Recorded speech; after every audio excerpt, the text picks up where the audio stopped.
Pollution control board అధ్యక్ష చాలా నిర్లక్ష్యంగా పొల్యూషన్ కంట్రోల్ బోర్డు అసలు ఉందా లేదా, అసలు ఆ బోర్డు కానీ దాంట్లో ఉన్న టాస్క్ ఫోర్స్ కానీ దాంట్లో ఉన్న మెంబర్ సెక్రటరీ కానీ ఎక్కడా కూడా పని చేస్తున్నట్టు ఎక్కడా కనపడతలేదు అధ్యక్ష. ఏదన్నా పని మీద వెళ్తే డిప్యూటీ సీఎం గారి పేరు చెప్తున్నారు అధ్యక్ష.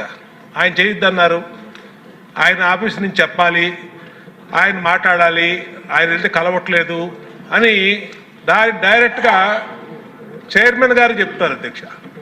అంటే ఎందుకు మాట్లాడుతున్నాం అధ్యక్ష, ఇప్పుడు ఈ ప్లాస్టిక్ని నిరోధించడం ఇది ఒక ఇష్యూ అయితే దానికి డిప్యూటీ సీఎం గారు చెప్పారు, అది బ్రహ్మాండమైనటువంటి ప్లాన్, యాక్షన్ ప్లాను.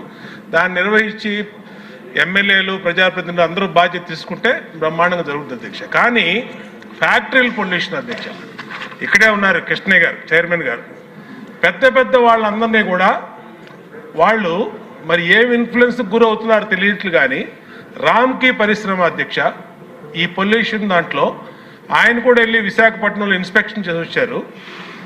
ఆయనే చెప్పారు ఆయన నోటెంట చాలా పొల్యూషన్ని డైరెక్ట్గా సముద్రంలోకి వాళ్ళు ఇండస్ట్రియల్ వ్యర్థాలని ఈ ఫార్మాస్యూటికల్ వ్యర్థాలని వదిలేశారని చెప్పారు.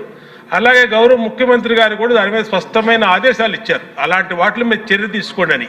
దాని మీద చర్య తీసుకోరు అధ్యక్ష. ఏంటంటే మరి ఏం కాంటాక్ట్స్ ఉన్నాయో ఏమి ఇన్ఫ్లుయెన్స్ జరుగుతుందో మాకైతే తెలియదు అధ్యక్ష. అయితే అయోధ్య రామిరెడ్డి వైసీపీ ఎంపీ అధ్యక్ష ఆయన, కాబట్టి మరి ఆయన లెవెల్లో ఏమి ఇన్ఫ్లుయెన్స్ చేస్తున్నారో ఈయన్ని తెలియదు అధ్యక్ష కృష్ణయ్య గారిని.